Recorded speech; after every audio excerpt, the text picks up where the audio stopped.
How optimistic are you that, your grandchildren will one day look back on this post 9/11 long period of intense Islamophobia and say, oh, yeah, it's kind of like they were with the Irish Catholics in the early part of the 20th century where they all hated them. But now they're just blended in and basically, and now we get to be bigoted towards the new group of people.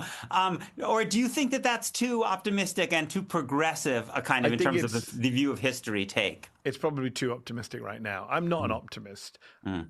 but I am a hope-filled person, right? Mm. I think people often confuse hope and optimism. They're two different Right. things. I'm not an optimist. In fact, I'm quite pessimistic. I think things are going to get much worse before they have any chance of getting better. But I'm also a person of faith, as we've been discussing. And as a person of faith, you can't lose hope. Despair is considered the second biggest sin in Islam, to lose faith, to lose hope in your creator. And therefore, I have hope that we get through this. And I work towards trying to get through this. Why I do what I do is because I don't want to give up and roll over and say, you know what, I let them get the better of me. I let the fascists and the bigots win. And that's what motivates me to get out of bed every morning and do what I do. But I think the bigger problem is that we are just in a place where there are no easy victories ahead for us.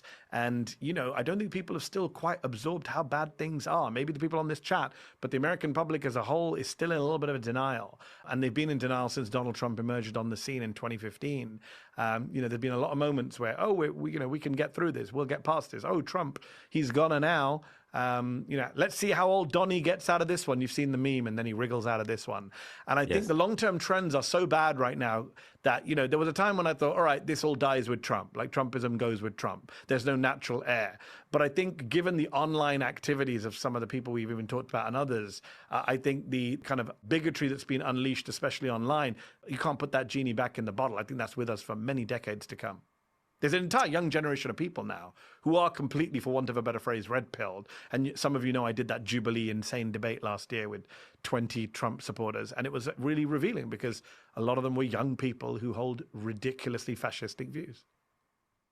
Yeah, I mean, I always think, when I was a young person, I thought that Reagan was the worst president I could imagine. I couldn't imagine George W. Bush. And I thought during that Bush, about Bush, yeah. I couldn't imagine Donald Trump. And so I too, I can't imagine another leap beyond Trump. Maybe I'm, because I want to sleep at night. Are you more optimistic about the survival of some form of American liberal democracy today than you were on the day Trump was inaugurated, or less optimistic? I mean, for a second time, inaugurated for a second time. I mean, I was one person, as you know, Peter, who spent much of 2024 screaming from the hilltops that this is going to be bad.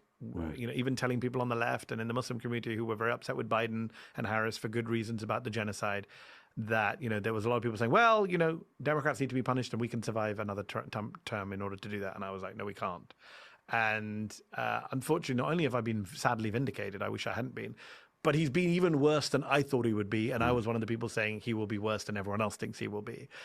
I knew he would be bad, but I didn't think 12 months in we would already have dead Americans on our streets killed by his secret police force in masks. I didn't think that we would be, on the verge of a nuclear Armageddon in the Middle East, as much as I didn't buy the shit that he was a dove and I knew he was a warmonger. But this Iran war, I think, is even beyond what I thought we'd be at 14, 15 months in. So everything is worse. I can't think of a single area of public life where things are not as bad as we thought they would be and are, in fact, worse than they would be. And I think that's also partly to do with the fact that he's surrounded himself with the worst people, right? We are in a truly kakistocratic age, governed by the worst people morally, worst people intellectually, worst people politically. Why do you think that the kind of combative, and I say that as a positive term, that the combative media identity that you have built and now built Zateo around, why do you think that remains kind of rare in establishment American media? So that with Trump, even the places where people don't like Trump, they don't express it the way you do. Yeah, I think that's a huge cultural and financial problem in this country. I think it's partly culture.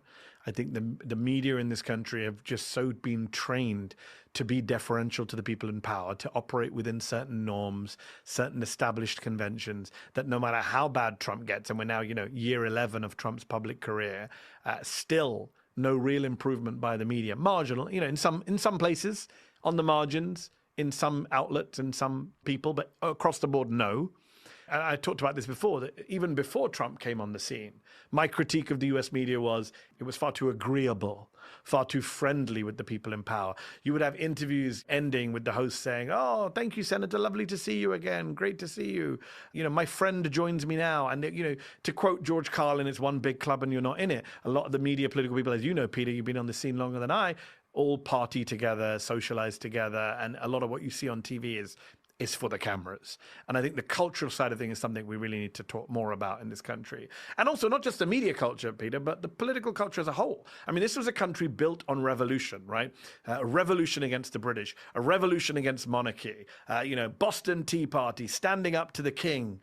And yet, I would argue today, Britain is a far more anti-establishment political media culture than the US is. I think the British media is far more spiky and far more aggressive and far less deferential towards Prime Minister Keir Starmer than the American press is towards President Donald Trump. And I think that in general is Americans in general don't like getting in people's faces. I know we have this reputation for being like tough guy, cowboy, but no, actually most Americans, I used to see when I used to visit as a younger person and go shopping, I always found it hilarious. You'd go into American stores and be like, "Hey, so how are you doing?" The shopper system wanted to have the most friendly conversation with you.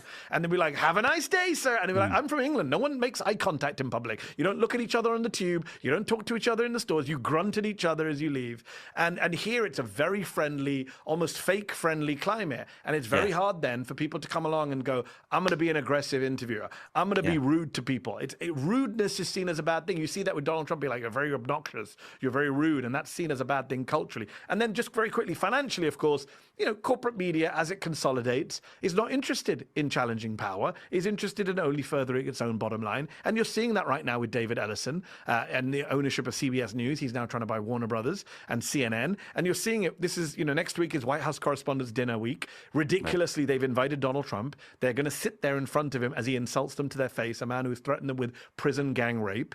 The assembled media corps are going to go apparently they're going to wear pocket squares and pins protecting the First Amendment. This is the kind of bullshit that American journalists do to try and make themselves feel good about themselves in an age of fascism. And meanwhile, David Ellison is hosting a party for Trump administration officials and the media, apparently on Friday night. He's the CBS News table. Peter is hosting Peter Hegseth at their table at the White House Correspondents' Dinner night. The man who just insulted the media yesterday, attacked them to their faces and said they're not patriotic enough, don't read the Bible enough. So the corporate media already was bad, and then you take a David Ellison and it gets, it's bad on steroids. So I guess two more questions about the difference between the UK and the US. Is it partly then that the economic incentives and relationships are different in the UK? And also, why do you think it is that British media people are just less afraid of pissing off public officials than they are in the United States? Is that just because British people don't care about whether people like them in general? Yeah, short answer. I think we're British. We're happy to be ruder and in your face. And genuinely, I think it is a cultural thing. I think we just don't give a shit in the same way. It's not a coincidence, Peter, that you look at like American interviews and, the people who've actually done a great job of like tough interviews of US officials over the years have been Brits, right? It's been not just me, but people like Emily Maitlis did a very famous interview with Sean Spicer during the first term that won a bunch of awards. People like Jonathan Swan from Australia originally did the famous Trump interview during the pandemic. It's not a coincidence that people who are not from this culture, by media culture and American social culture, are able to kind of ask those pointed questions. You watch other American interviewers do interviews, they get very uncomfortable when there's confrontation. They back away from it. I remember Terry Moran, who I know and I like, but he did an interview with Donald Trump before he lost his job at ABC, where, do you remember Trump was claiming that Kilmar Abrego Garcia actually had MS-13 tattooed on his knuckles. He had believed some doctored image that was given to him by an aide. And Terry Moran's like, "Well, sir, that's not true. That image is fake." He said, "What do you mean it's fake, Terry?" And he said, I think 7 times. Trump says, no, he had it literally written. And Terry looked so uncomfortable in that whole segment. I would have loved that segment. Me, I'd have been like, right, let's get into this. You really believe this doctored image is true? Terry was like trying to extricate himself. He's like, let's move on. Mr. Red, let's agree to disagree. Let's move on. And that mentality, I think, is a problem. With the greatest respect to Terry, I think that American media, and the bosses don't want you to dwell on it. And I think that's a problem. I think in the UK, don't forget the role of the BBC, Peter. Like, you have a massive state broadcaster that doesn't have the same commercial, financial, advertising pressures, that does have some independence, much less so recently. It's had a very bad last couple of years. But when I was growing up, the dominance of the BBC on TV and radio meant that other media institutions had to kind of play ball in a similar way to the BBC. This has been a free preview of my weekly conversation. If you'd like to hear the rest and support my work, please consider subscribing at peterbeinart.substack.com.